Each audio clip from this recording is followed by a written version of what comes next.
How's it going on a Wednesday? We're halfway through the week, and more importantly, we're about 36 hours away from NBA basketball. I'm pumped. Absolutely pumped. So, as a result, of course, we're going to talk a lot of basketball today on the show in preparation for tomorrow evening. But before we get to that, I'll set the agenda for us on the JMULL show today. There was just some things that happened in the sports world yesterday that we need to talk about. We'll do that here in a minute. At 11:20 or so, we're going to talk my predictions for the playoff picture after the 8 seeding game. So, there's a current playoff picture. How similar is it going to look to what we see in the standings at the end of the 8 seeding games? I'll get to my predictions for that at around 11:20. And then I'll give my predictions for Thursday's games, considering we won't have a show between now and those games happening tomorrow evening. And then we're also going to touch on the number of injuries and missing players in the NBA, specifically in the Western Conference, that have an impact and can change the way that the season is looked at. That doesn't really have anything to do with the weird format of the season out of necessity, but something different that might sort of put an asterisk next to whoever wins the NBA Finals. But I want to start with just a couple things. The first, Major League Baseball, and Joe Kelly in particular, did not forget about what the Astros did en route to a World Series. They did not forget.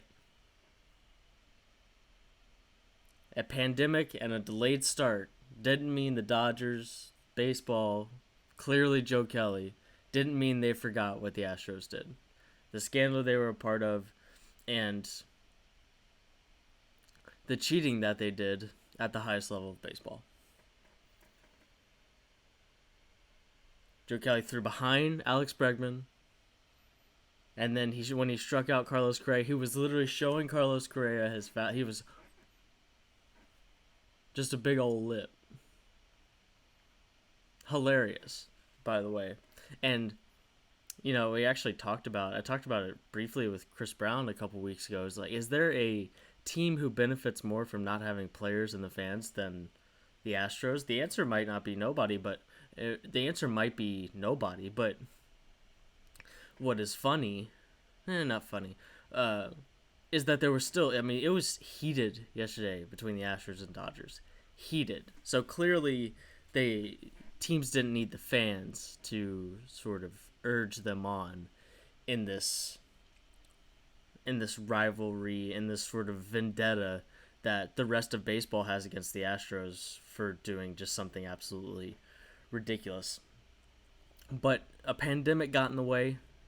A 4-month delay, 3-month delay to the season didn't get in the way of the Dodgers and Joe Kelly making sure the Astros knew that they weren't over it yet. And I'll be curious to see if anybody else has a similar reaction, because it had almost been lost in the sauce, so to speak. And I hadn't heard anything about it recently, and then what happened yesterday happened, and we'll talk about it a little bit. And honestly, it'll probably fall by the wayside again. If I'm being completely honest with you, that's probably what'll happen. But we shall see. The other thing that happened yesterday is that Joey Bosa became a very rich man. He was already a very rich man, but he became a much richer man, the defensive end for the Chargers. 5-year, $135 million contract extension, $102 million guaranteed. Surpasses Myles Garrett, Khalil Mack, and Aaron Donald for the defensive players with the most guaranteed money of all time. I believe Myles Garrett was second at 100 million. Khalil Mack was somewhere around 98 and 99 or something, and then Aaron Donald right behind him at 98, somewhere around there. It was very close, but Joey Bosa now, by definition, the guaranteed richest man off of one contract to play on the defensive side of the football. That's just a massive, massive contract. So, I mean, fantastic for him. I never thought I'd see the day where a defensive player was getting $102 million guaranteed. It just doesn't take a whole lot to get for that to be a mistake. You know, you have one knee injury and his explosiveness is just a little different, has a nagging ankle injury, so on and so forth, has a shoulder injury, so on and so forth, and very quickly, just for comparison, I mean, I think Patrick Mahomes got like 141 million guaranteed out of that contract of his. That's just, it doesn't seem like all that more when comparing the two and comparing specifically the risk of giving that much money to a quarterback. If you have Mahomes is probably on the higher risk side of things just because of how he plays the game, and he's tough and not afraid to take a hit. And of course, for any owner and GM, that's not exactly what you love to see from your quarterback. You'd love to put your quarterback in bubble wrap and keep him in the pocket, especially one that you're paying $500 million, or whatever his contract was, $500 million over 10 years. But it doesn't seem like all that much more compared to a guy who's on pace to be one of the greatest quarterbacks of all time. And, Bosa, who is, of course, incredibly gifted, but also a defensive end. And it's easier to keep Mahomes healthy if you just keep him in the pocket. And if he has an ankle injury and loses some of his mobility, if you have he's got an incredible arm. So, Mahomes is going to play for a really long time because once his athleticism leaves him a little bit, you just put a really good offensive line in front of him and you let him sit in the pocket and throw bullets all day. That's not going to be an issue. That's $102 million guaranteed is a ton of money, and not nearly. It is a lot closer to the 144, 141 guaranteed that Mahomes got than I thought it might be, especially over 5 years. But so Joey Bosa, very rich man, $102 million guaranteed out of his 5-year, $135 million contract extension that he signed with the Bolts to make him, by definition, the richest defensive player of all time. We need to get to some of these injuries in the NBA. The first being Eric Gordon. Seems like he's going to be out for 1 to 2 weeks. Some sort of ankle injury against the Celtics in the Rockets scrimmage the other day. And from what I saw, very little weight being put on that ankle. He's going to be out for 1 to 2 weeks. Anthony Davis might miss Thursday's opener due to being inadvertently poked in the eye in practice on Tuesday. So all of a sudden you've got no Anthony Davis, and then without Anthony Davis, and this is an important part of this. He might be out. Let me make that clear. He's not for sure out, and if he is out, he will probably only be out for one game. But if you take Anthony Davis out of that equation, we're looking very similar to 2015 without Kyrie Irving, Cavs in the playoffs. It's J.R. Smith and LeBron. That's basically what we got in LA if Anthony Davis is hurt for an extended amount of time. And that this eye, getting poked in the eye, I don't think is going to keep him out for very long. But the point is if he tweaks an ankle and is out for half a series, or tweaks an ankle and is out for 2 games, then you're looking at a much, much more vulnerable Lakers. And that's not to say that the Lakers aren't already vulnerable in certain ways, especially at the guard position. But props to the host of Touchline Talk and the co-host of the Jays Furious podcast. Josh Doring's been on this for several weeks now. This idea of injuries and players not being there being the reason that this NBA title, whoever ends up winning it, is looked at differently than any other title winner. Because I think it's silly to say that the circumstances of the season mean that a championship is any lesser, because ultimately you're playing, 8 less games. Now, if you're playing 35 less games because it was a lockout, then we can have a discussion, but it's 8 games. There's not going to be any wild things happening between 74 and 82 games. There just isn't. And for the most part, you're going to know who the best teams are. And, what could happen is, like, what we're seeing in the middle of the East and in the middle of the West, where you could have some mixing up of teams there, but it's going to be one of the top 3 seeds, and there's probably not going to be a whole lot of movement, if any, probably none, in the movement of the top 3 seeds in either conference. And I think it's pretty. I mean, you can make a case for Philly, who's currently sitting in 6th in the East, but clearly the LA teams are the favorites in the West, and there are 3 teams at the top of the East that I'm. The 3 teams at the top of the East are the 3 teams that I'm the most confident in that they can get to the title and represent the Eastern Conference. So the point being is that you typically got your 3 seeds, your best teams after 74 games, and so it's not going to be, well, this team had to do less to win a title, because that's just not the case. They're going to have to win 4 7-game series like they usually have to win a title. And that's where it really matters, is if they have to go through the same playoffs that every other team had to win the title, then whoever wins the title in Orlando in 2020 is going to be, in my opinion, they should be looked at the same way as any other title winner. If they will is a slightly different discussion. I think it matters who wins in that case. And the other thing is, it also matters how many players are missing from. So you, of course, have your players that have opted out of playing in the bubble, and for the most part, it's players that are really, might be good, but they're really good for the Wizards. I mean, you've got no John Wall, no Brad Beal, and no Davis Bertans for the Wizards, but the Wizards were maybe, if those 3 guys are there, the Wizards maybe fight for the 8th seed, and that's it, and they lose to the Bucks in the first round. Now, that would be an interesting first round series with a healthy Wizards team that, when they have been healthy, is much better than 9th in the Eastern Conference, playing the number 1 seed in the first round. But ultimately, that's not going to change who wins the title.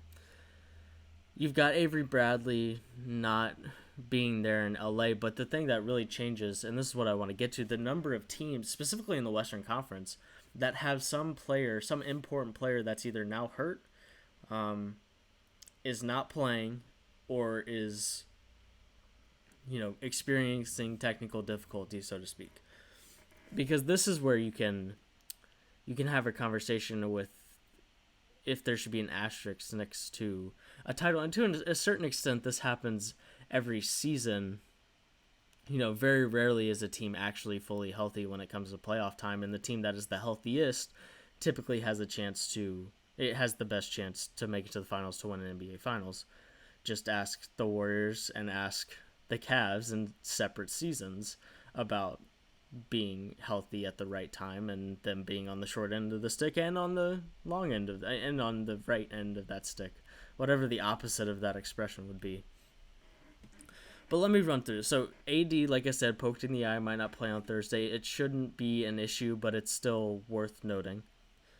Then you've got Rondo and Bradley that are hurt. Rondo that is hurt, and Bradley is opting out of the bubble.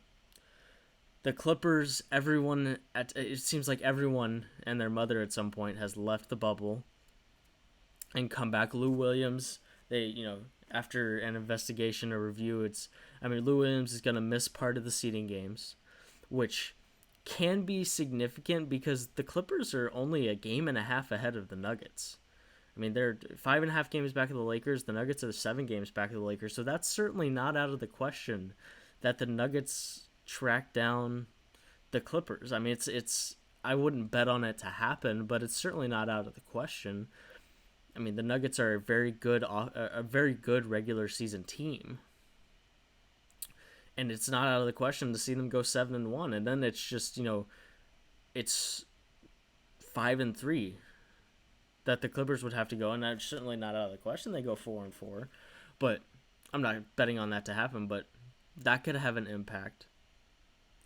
The Nuggets, Gary Harris didn't play in the July 25th scrimmage because of hip pain. Utah Jazz are without Bojan Bogdanovic, and then it's not injury related, but Rudy Gobert and Donovan Mitchell clearly at odds about things. Specifically, Rudy Gobert's reaction to COVID-19 and his sort of writing off of it. But the big one is they're without Bojan Bogdanovic, and their 6 best lineups this season, and six of the 7 most used lineups this season had featured Bogdanovic, and he was averaging 20 points per game. And it's, I think, a fair question, especially if you don't get a better Mike Conley in the bubble, how much they're going to be able to score, especially if Bogdanovic helps take some of the pressure off of Mitchell in the playoffs, and without him there, and if Conley doesn't play better than he did this season, then we could be in another situation where Mitchell is just getting so much attention on the defensive end that they just end up not being able to score enough points, not being able to get enough big baskets in crunch time to come out with enough victories to win a playoff series. OKC, relatively healthy. The Rockets, no Eric Gordon, like I just said, for a week or two. And a team that plays like they do, Eric Gordon's a very important part of their team. And this small ball, shoot a crap ton of threes. Because Eric Gordon certainly catches fire every once in a while, and that can certainly have an impact on a series. If he's not 100% healthy, it could have an impact on, and we'll get to this in a second, but it could have an impact on where they end up in the seeding. They're only, they're tied with OKC at 40-24, but they're only a game and a half ahead of the Mavericks for 7th, and then the Rockets certainly don't want to be playing the Clippers in the first round of the playoffs. And without Eric Gordon, if James Harden doesn't have the best of seeding games and the Mavericks catch them, then you've got Pat Bev to put on Russell Westbrook, and you've got the two best perimeter defenders in the NBA to put on James Harden. That can certainly have an impact. And then instead of the Nuggets, who you're looking at Gary Harris and Jamal Murray and Jeremy Grant to guard Harden.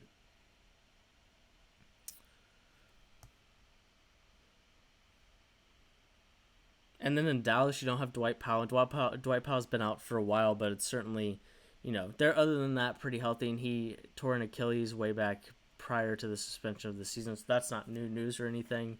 But that's certainly, and in the discussion of bubble-oriented injuries, that's not one of them.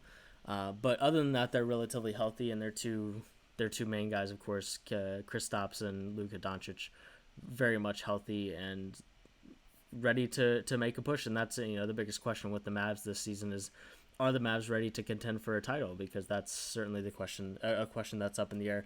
The Grizzlies now without Justice Winslow. This is, I think, a big deal for that fight for the 8th seed. Now, it's not a huge deal because it's not like the Grizzlies are a 500 basketball team that they've been with Justice Winslow. I mean, this is, they traded for him at the deadline, and then he didn't actually play a game in a Grizzlies uniform prior to the suspension of the season. So this Grizzlies team is this Grizzlies team without Justice Winslow, and they're still the Grizzlies team that has a 3.5 game lead on the 8th spot. But it certainly changes the complexion of the Grizzlies and changes their defensive prowess and changes, even though Winslow is young, he's been around since the 2015-16 season and has a little bit more experience than a lot of the guys than the main guys on that team. So that certainly changes things. And then in the East, the two big ones are the Pacers are still still questions about Oladipo as far as I know. As far as I know, Victor Oladipo is still it's still unknown if he'll play, but we'll see. And it's also just interesting. I mean, this doesn't happen to us. This uncertainty. It doesn't happen with. It doesn't happen with a star that loves where he is. And now it seems that Oladipo likes where he is, but there's also a question about. I mean, Kawhi Leonard didn't like the way that the Spurs handled his injury, and it turned into a sour relationship. I mean, Oladipo hired his own people to take care of him instead of letting the team doctors take care of him. There's just weird things going on there, and we'll see. Hopefully, I just hope for the sake of Pacers fans more than anything else who've very quickly fallen in love with Oladipo, and he and Sabonis and Miles Turner and Malcolm Brogdon. That's a really nice core of players to compete in the Eastern Conference, but I hope so the point being is that we'll see if he plays. Sabonis is out, Jeremy Lamb is out, so obviously the Pacers are, I mean, for lack of a better term, irrelevant now in the bubble because they're not going to win a playoff series without their two best players. And it's essentially Malcolm Brogdon and TJ Warren, both players that I really like, but that's certainly not, and Miles Turner. It's three guys that is a really solid group of guys, but at the same time is not one that I would bet on in any way to win a playoff series, especially as a team whose fifth right now will probably end up in sixth, and will be playing a team like the Celtics or the Raptors, depending on what happens. Probably the Celtics though, so certainly not betting on them to win that series against Boston.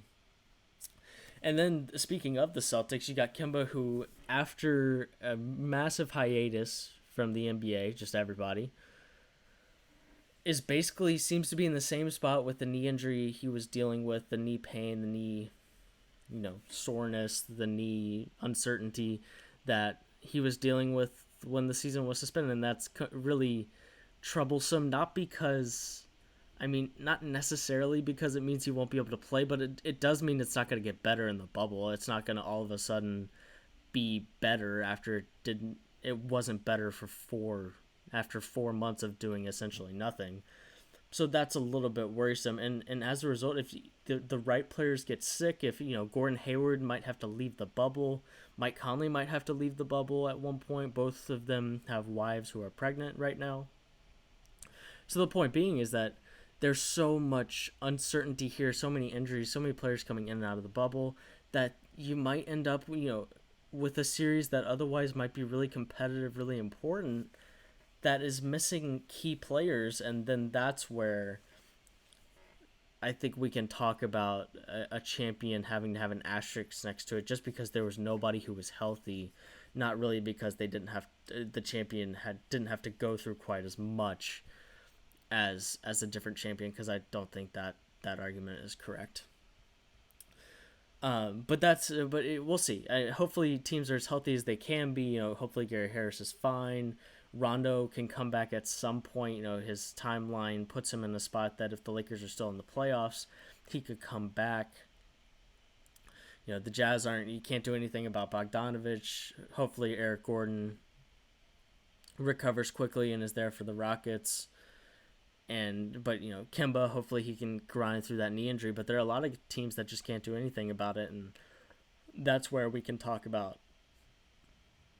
what that means for the legacy of whoever wins the title here. Coming up next on the JMULL Show, we're going to talk about my predictions for the playoff picture in the Eastern and Western Conferences. After these 8 seeding games, we'll start with where things are now and where I think they'll end up after the 8 seeding games, and then we'll do some predictions for the 2 games that are happening on Thursday. We'll do that next on the JMULL Show on 110sportsmedia.com.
Welcome back to the JMULL show on a Wednesday.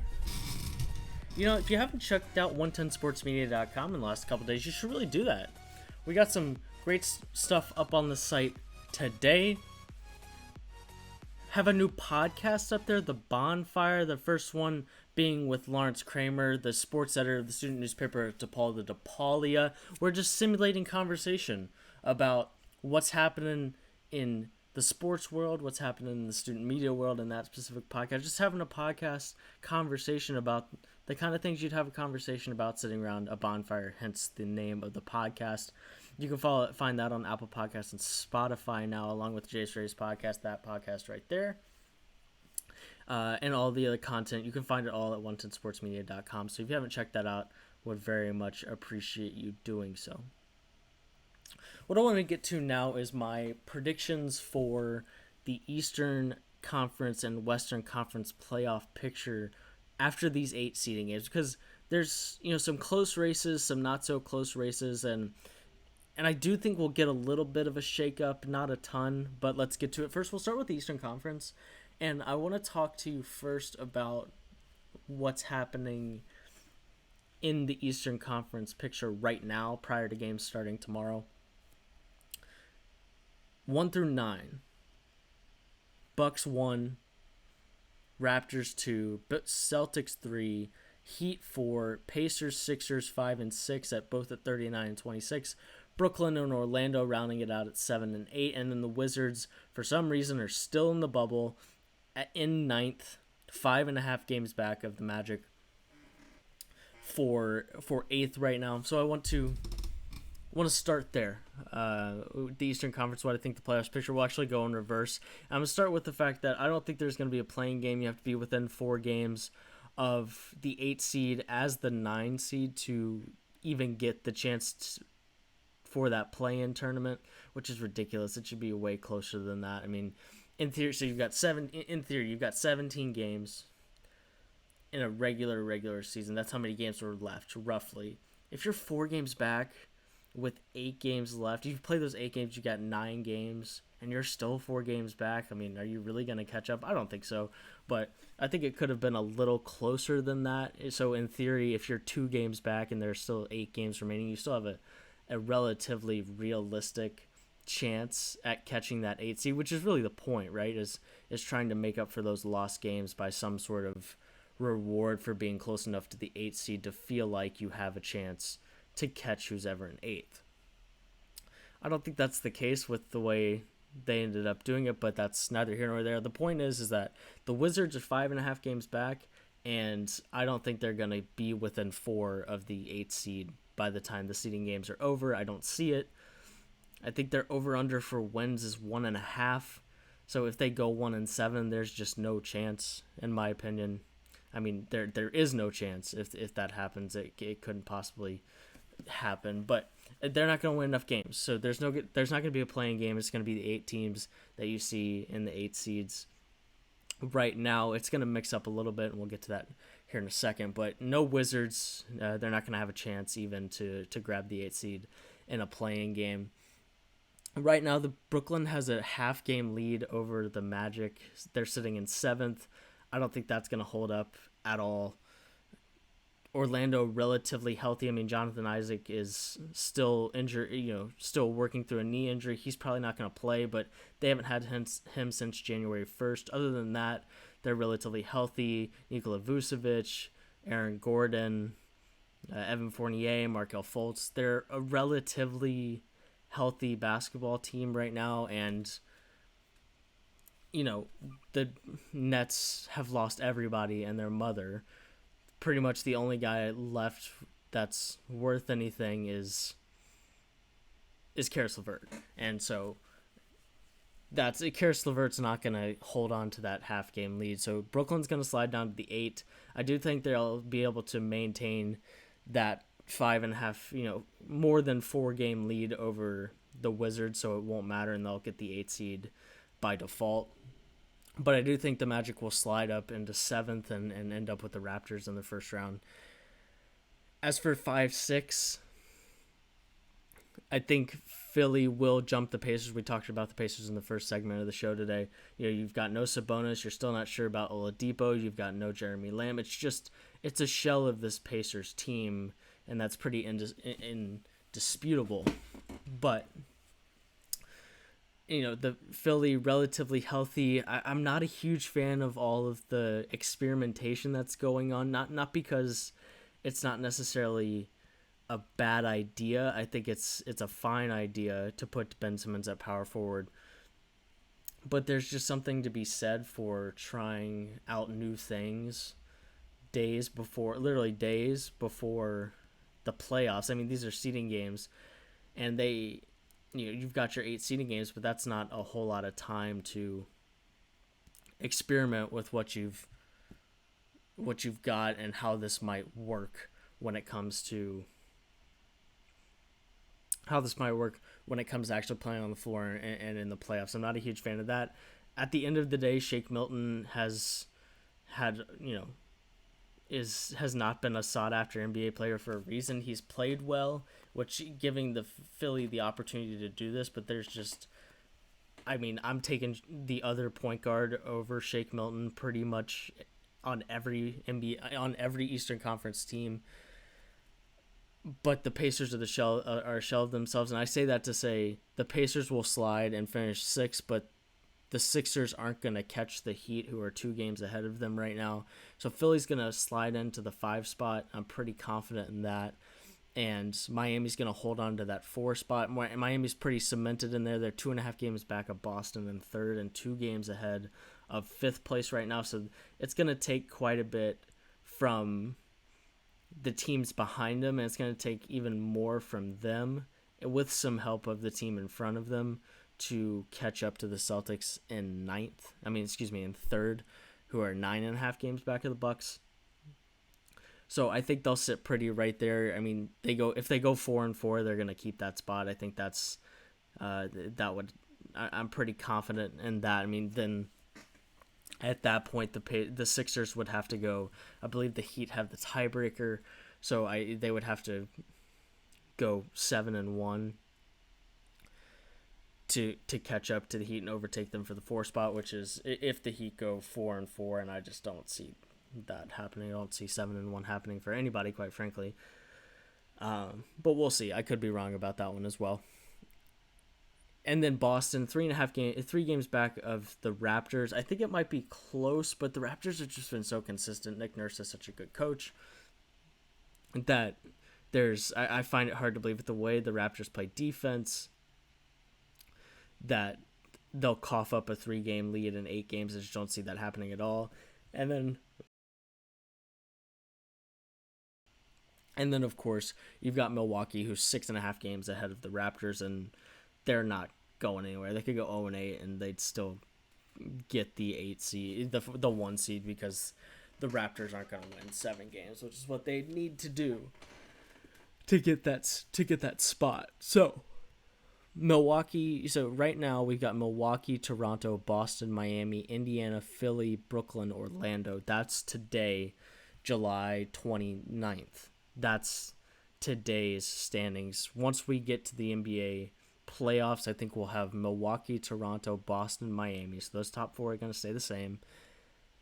Followed by Philly, Indiana, Orlando, Brooklyn. So the 5 and the 6 right now are going to switch places, and the 7th and the 8th right now are going to switch places. As for the Western Conference, I think there's going to be a little bit more shakeup here, and I've got not a scorching hot take, but one that is certainly, I think, unpopular. Right now, I mean, I'll give you everybody who's there right now. So you got Los Angeles, you got the Lakers, Clippers at the top, followed by Denver, Utah, OKC, Houston, and then Dallas and Memphis, rounding out the 8 teams in the playoffs right now. You follow that up with Portland, New Orleans, and Sacramento, who are all 3.5 games back of the Grizzlies right now. And then Phoenix, who's 4 games back, San Antonio, who's 4 games back, and Phoenix, who is 6 games back. And there's really no reason that the Phoenix Suns should be there, but that's neither here nor there, especially when, it's just safer and more logistically. it's a less logistical headache to just have less teams there. So you don't let the Wizards come. The Western Conference teams will get over it, and Phoenix doesn't have to come. Then you're down to 20 teams, and then that's 70 less people in the bubble that you have to worry about. But that's neither here nor there, and Phoenix is not going to challenge anybody for for a playoff spot. But I'll start at the bottom. Start at the bottom again. Of these, there are three teams that are 3.5 games back. I think there are two teams here that are really the teams fighting for that Western Conference 9 seed, because I do think there will be a 9 seed. I think the Grizzlies will have to win a game in the 8 seed spot to actually get into the 7-game series against the Lakers in the first round.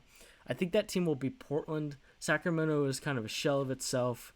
De'Aaron Fox still isn't completely healthy. No Marvin Bagley, and I just don't think the Kings are that good. Certainly not as good as the Pelicans or Trailblazers, even though they have the same records. New Orleans, this is a 500 basketball team with Zion. 19 games, they went 10-9. So it's not like they were 25 games under 500 and then Zion came back and they went 17-2 and now they're 28-36. That's not what happened. They were better. I mean, that's indisputable. It'd be silly to say that they're not better with Zion on the floor, but they're not world beaters with Zion on the floor. And Portland, who is finally healthy and has Yusuf Nurkic back, that's a team that went to, CJ, Dame, and Nurkic went to the Western Conference Finals last year. And yes, there's an argument that they overachieved. They also got, lucky. I mean, getting to play Denver. I mean, that's just a thing, in my opinion, is that, getting to play Denver, that team who's that young, that sort of out of their comfort zone at that point in the playoffs is certainly helpful. But nonetheless, that's a team who went to the Western Conference Finals last year.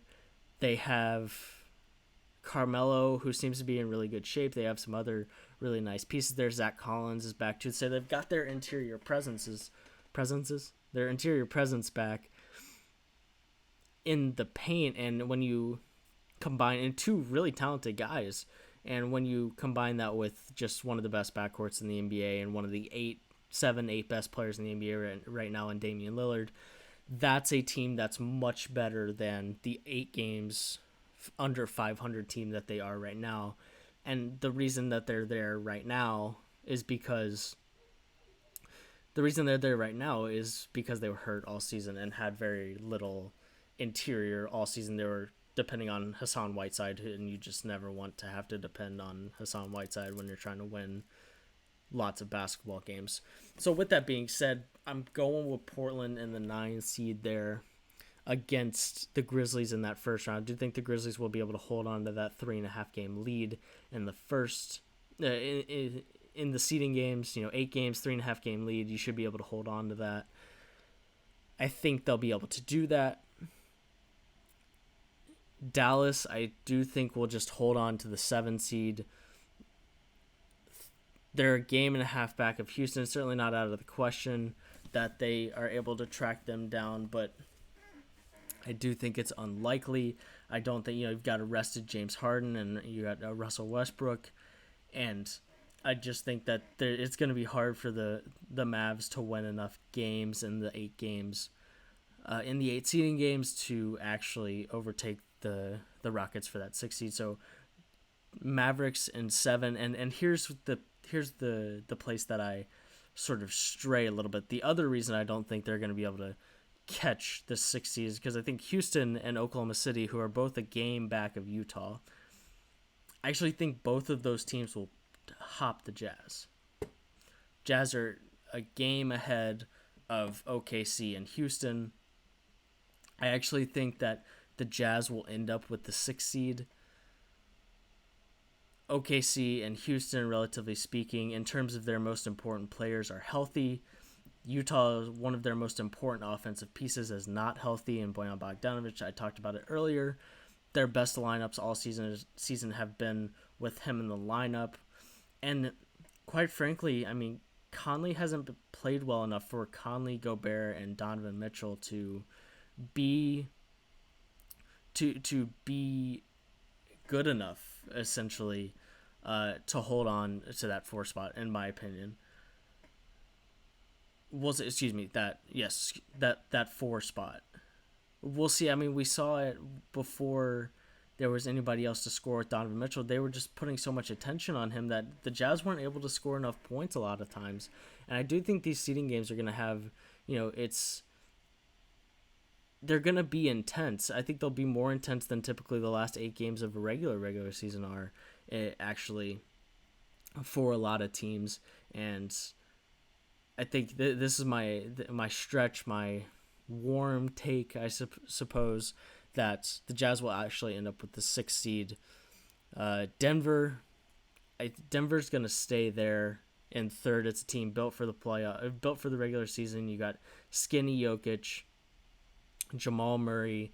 They have enough, and with that game and a half lead over the 4th place team right now, I think they'll sit pretty there. I actually think it's interesting that, I mean, without Lou Williams at the beginning of the seeding games for the Clippers, I mean, the gap between Denver and Utah is the same size as the gap between LA and Denver. And that's just interesting. I mean, I think there's almost an argument that LA wouldn't mind being the 3 seed because they'll play whoever they'll play Denver if Denver's the 3 instead of the 2, and they'll play Denver if Denver's the 2 instead of the 3 in the second round.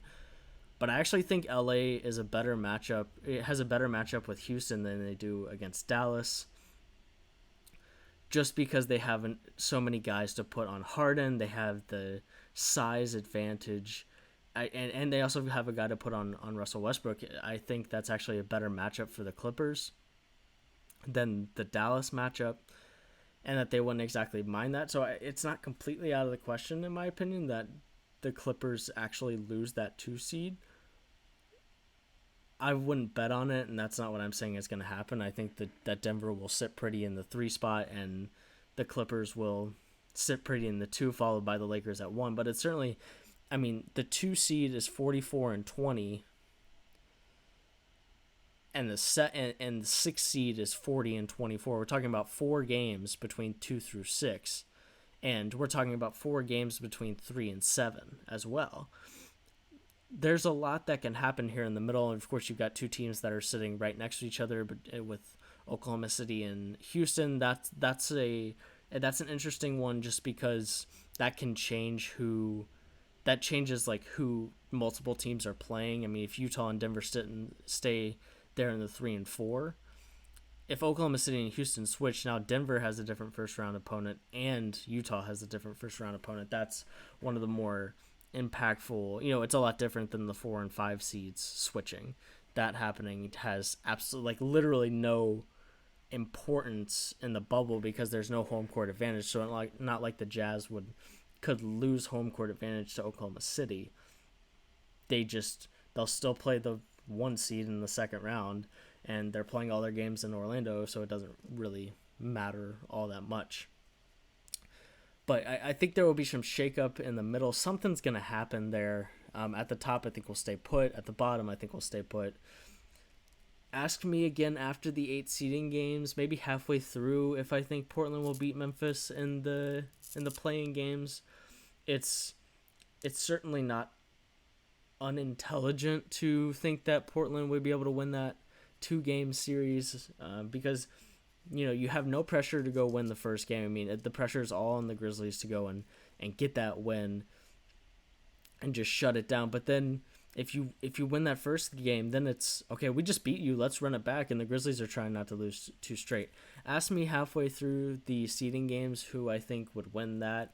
I think it'll depend on some of the performance. If Carmelo is playing well, then I think that's scary for the Grizzlies. I think that's scary for the Lakers in the first round of the playoffs if Melo is playing well alongside a CJ Dame and Nurkic, because that can give the Lakers a lot of problems at any point, especially when they don't have Avery Bradley and Rondo there to guard them, and you're talking about KCP, Alex Caruso, and Quinn Cook as your main choices, as your only choices at the guard spot, and that's just That's not. I suppose alongside Danny Green, and that's just not. You don't want that. That's not fun. You don't want to have to play Alex, even though he has a cult following. I'm not trying to play Alex Caruso huge minutes in a playoff series. That's, I mean, not there's a reason that he's just has a cult following, and his on court impact is not exactly massive. But we'll see. There's going to be some shakeup in the middle. I'm pretty confident in that, but we'll stay we'll stay put on the bookends, so to speak, in the Western Conference. Coming up next, we'll do some FYI to wrap up the show here on a Wednesday, halfway through the week, on the JMULL Show on 110sportsmedia.com.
Welcome back to the JMULL Show on a Wednesday.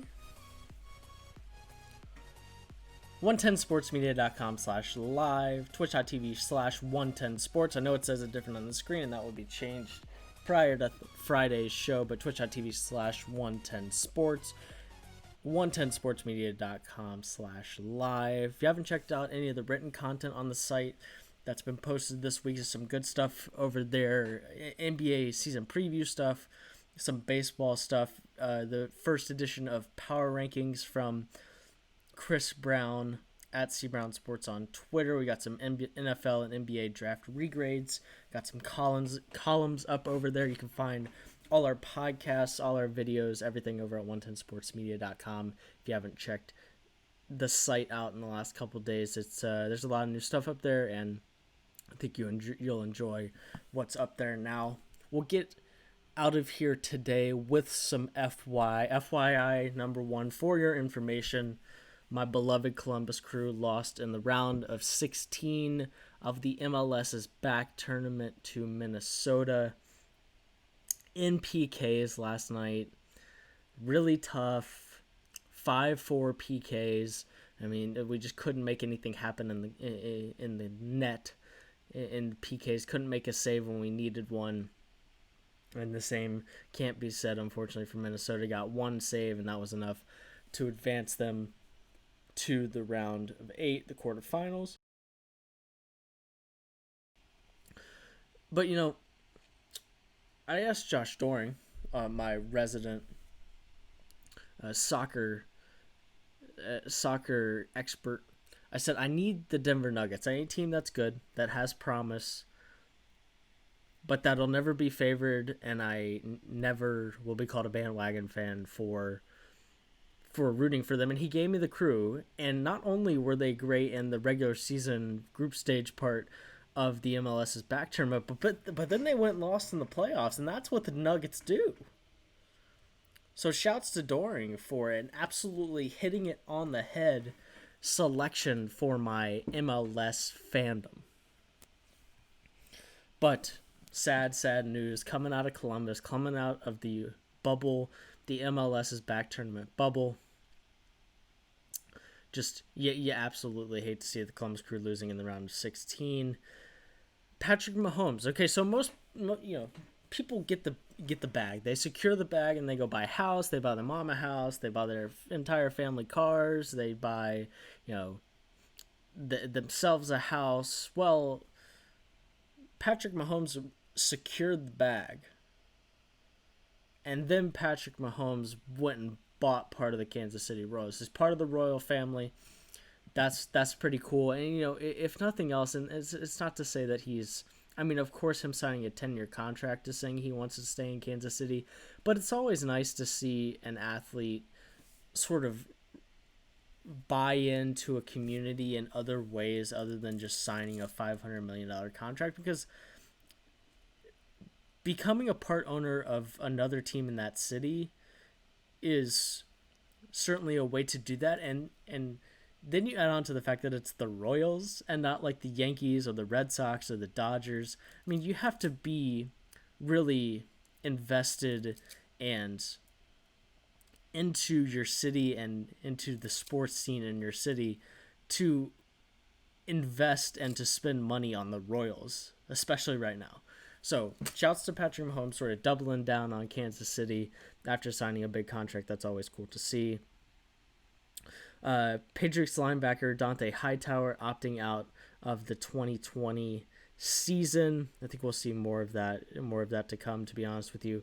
But he is certainly one of the a high profile defensive player to opt out of the season. High profile might be a stretch, but an important defensive piece of that Patriots team to opt out. And of course, Joe Kelly, he's throwing baseballs at Astros heads. He didn't forget.